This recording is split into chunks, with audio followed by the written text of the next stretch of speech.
What's going on, guys? This is Miasin. Welcome to the updated Cyberdark combo video and deck profile. I'm only showing one combo, and it's not really like a combo, but like a combo, if you understand what I'm trying to say, because Cyberdark isn't a combo deck, regardless of how, or like what build you're playing. If you're playing the OTK version, I wouldn't even call it Cyberdark in the first place. I would call it Cyber Dragons featuring Cyberdark Chimera. And if you're playing Control, well, your combos aren't linear. You're not like Guard Dragon combo and then making like Curious into like Scaldy Draw 4 and then like doing some crazy shenanigans. Nah, you're not doing that much, but still, I want to show you guys what a flow of execution, rather, would look like with pretty much any hand. This is literally at random. And I will also be showing you an in-depth deck profile. So before you start, please, if you haven't already, like and subscribe. It really motivates me a lot to keep just living. And yeah, let's get into it. So for the one combo, look at this, man. We actually have a lot of redundant cards, but it's all good in the hood. So you go normal core, search for the Cyberdark world, which searches us for Cyberdark Cannon, which in terms searches us for Cyberdark Edge, and Edge, not Hedge, oh my god. And then we get an extra normal summon, which is really good. So that's the reason why core is like a one card like semi combo. It doesn't really achieve that much, but still. So yeah, now you get to equip Cyberdark Cannon, and pre-preparation of rights is why this deck has gotten so much more crazy support. You get to play 9 souls instead of just 3, so that's the first thing. And then instead of playing like bad spellcaster targets for Magician Souls, like the Swordmaster, Bewitching Iris, and Apprentice Illusion Magician, now the Magician Souls target is actually the card that searches Magician Souls to begin with. So you literally do not play any Garnets for the Magician Souls package, and Souls in this deck is disgusting. You always draw 2 or 3 cards because you send Cannon and Cyberdark World, which all these cards, by the way, are from just one single core. So one core gets you all these 3 cards, and then just with preparation of rights, you get to search the Illusion of Chaos, and then you get to search Magician Soul, stack 1 card from your deck into the top deck. But we're searching it right away with preparation of rights again, because we can Allure of Darkness it away, and this is not once per turn, by the way, so you can draw multiple copies and just keep on searching your Illusion of Chaos, Allure of Darkness it away, blah blah blah. So you have so much more consistency now, and this was really needed in Cyberdark, because sometimes I would go first, I wouldn't have souls, so I'd just go like normal summon a Cyberdark monster, set 1 pass, and obviously I would die because in 2021 that just doesn't work. But now with souls, your deck is actually just way more aggressive, and I really like it. So yeah. Now you get to summon souls. Obviously, you're going to special summon it and then trigger its effect by getting rid of 2 spells and traps, and you're going to be drawing 1 card with the cannon. So souls is basically draw 3 in this deck. You have 3 monsters on the field and 6 in hand on turn 1, and we're going to keep digging our deck for the cards that we need. So Allure of Darkness draws into hand traps, but whatever.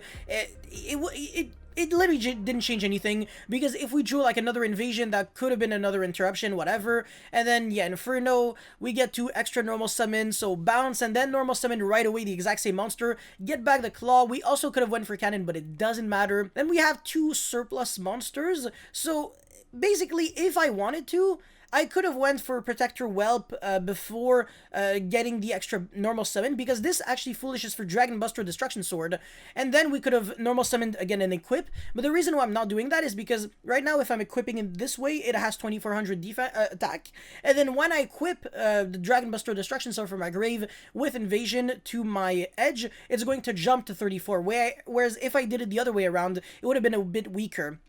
I think it would have had 800 plus 400 and then plus 1000, so that wouldn't have been too much. But yeah, this is literally just the best way to do it. It's so much better. And yeah, set to pass during our opponent's turn, whatever. Standby phase, just so we dodge random shit. Like, I don't know, I actually have no idea, because you can even chain this to like Shaddoll Fusion, so our opponent doesn't summon any Shaddoll monster and the card just fizzles. But yeah, this is absolutely huge, man. You have a Dragon Buster Destruction Sword lock with... Is Dragon Buster Destruction Sword even a brick? I wouldn't main deck it, but I would definitely side deck it, because for the extra deck, all you really need is 1 Protector Whelp, and that's it, that's all. But yeah, and then the rest, obviously, Super Poly. This card is searchable, by the way. There are 2 ways to search Super Poly. Either when Inferno gets popped, so Harpy's Feather Duster, Lightning Storm, etc., or when you go Claw effect to send Chimera or Flesia from your extra deck to the grave, and then next turn, you search for Super Poly. So Super Poly isn't just a random card, and your extra deck isn't even that tight to begin with, so you can fit in so many targets, which makes Super Poly even more relevant in this deck. But yeah, anyways, let's get into the deck profile. Okay, so for the deck profile, I'm going to jump over the majority really quick because it's kind of a bunch of no-brainers. So 2 Ash, 2 Veiler, 2 Ghost Bell, because this deck has a slight tendency to kind of break on redundant cards since you draw a lot. And when you draw like 2 Ashes, when you're playing 3, for example, or like 3 Ash, it means nothing. Like, you have a bunch of cards in your hand because you digged very fast, but the value of the cards is kind of weaker, so having more variety in your hand traps made sense. And I stopped playing Imperm because I didn't want to have too many cards that were just clogging the back row. And ironically, your back row gets clogged very fast since the Cyberdark Claw, Cannon, and even Dragon Buster Destruction Sword, which isn't currently in my DS section, but you obviously know that if I had the space for more than 15, I would. Yeah, they just stay in the spell and trap zone with your Inferno and all of that, with the world as well, so you just, I don't know, if you play too many traps, sometimes you're just going to have 5 back row, quote-unquote, like 3 real back row, and then like 2 equips, or like world and it equipped, and then you're going to have like surplus trap cards in your hand, and you're just going to pass there. And also it makes you more fragile to like Duster, Lightning Storm, Twin, etc. So I just wanted to have more interactions from the hand. And also if you draw them during your opponent's turn, which is possible, by the way, you can draw during your opponent's turn, if you pop the cannon during your opponent's turn, potentially with the effect of invasion, you could draw 1 card, and if it's an Imperm, it's dead, but if it's a Ghost Bell, Veiler, or Ash, it will work. So this is the reasoning behind these hand traps. I don't believe any other hand trap would be as good, and I'm definitely not ready to be playing 3-3-3. The reason why I'm not playing DD Crow, Skullmeister, etc., even though I am playing Allure of Darkness, is because I think their impact in the metagame right now is not particularly good, and even with the next format with like Jan, Flunderies, etc., it's not going to be as good. Like, DD Crow barely does anything against Jan, and it's basically unplayable against Flunderies. Skullmeister, exact same thing. So yeah, these hand traps for now are the best ones.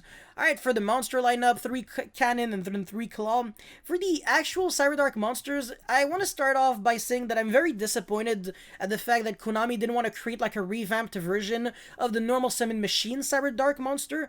The Cyberdark Chimera doesn't actually count as a Cyberdark monster, as a true Cyberdark monster, in the sense that when it's summoned, it gets back a dragon from the grave.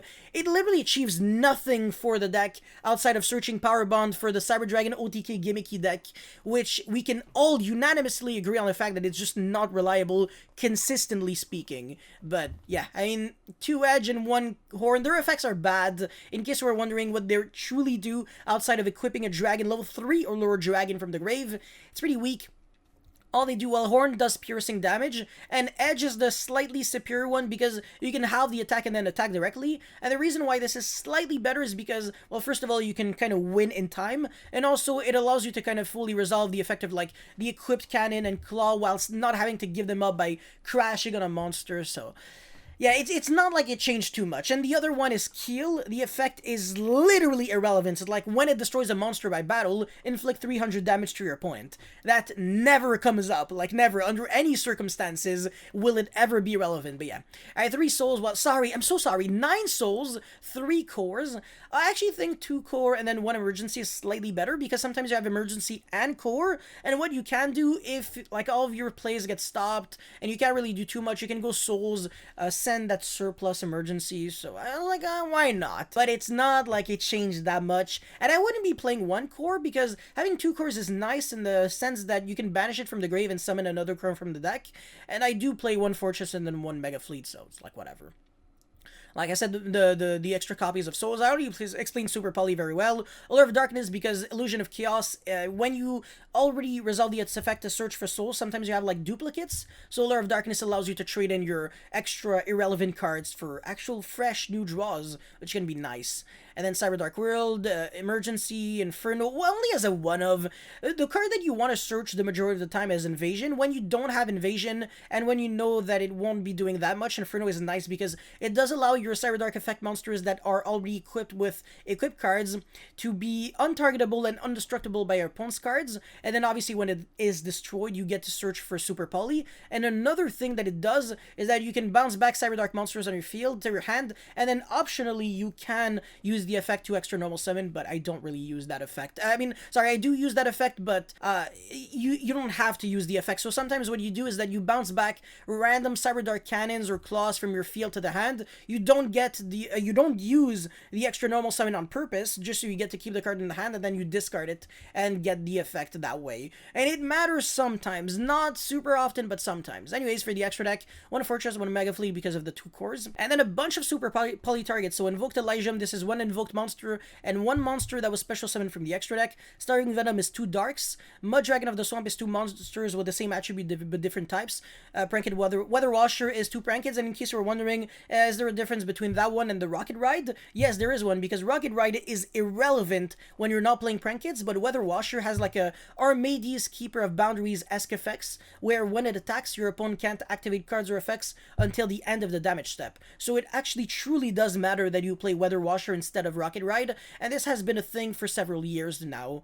And 1 Chimera Phlesia, 1 Crown of Mysterion. This is 1 Spellcaster and 1 Dragon Monster super poly target. The effect is okay-ish, but not great. 1 Cordias the Triphasic Dealman. The effect is insane, so if you can summon this, you win. But what is really important is that if you can summon this, you make your opponent go neg-3, because it requires 1 Synchro, 1 Xyz, and 1 Link monster, and this is huge. Sometimes your opponent will have 1 Synchro and 1 Xyz, but not 1 Link, so you can make something like Relinquished Anima, or like Link Rebo, whatever, or El Mirage, and then Super Poly that way, which is not like huge, but it could potentially come up in theory. And then 2 Entis.